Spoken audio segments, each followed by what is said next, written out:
Information on a workbook can be presented using charts. Let's look at how to create a simple one to visualize information. The first thing to do is to make sure that our data are organized consistently with the kind of representation we want to build. For example, if we have a daily data, you might need to group it by month if you would like to visualize it monthly. Let's work with this example. I just need to select the data I want to show. After that, I click on Insert Chart from the menu. Alternatively, you can also click the Insert Chart icon in the toolbar. Google will create a default chart for you based on your data. For example, the chart might be a pretty line chart, like this one.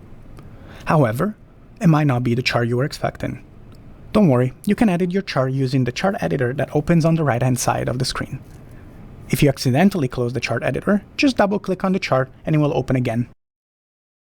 The editor has two tabs, Setup and Customize. There are many options available to edit your chart. You can customize almost everything here. You can change your chart type from line chart to a column chart or a bar chart in the setup bar. You can also modify your data range and remove series and switch between rows and columns.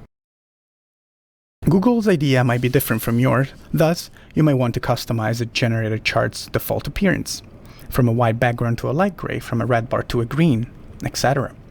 To do this, use the various options available in the Customize tab. If you look at the chart area, you'll notice 3 vertical dots in the top right corner. This is the chart menu. Click on it and you'll see several options. Notice that you can download your chart as an image, PNG or SVG or PDF file.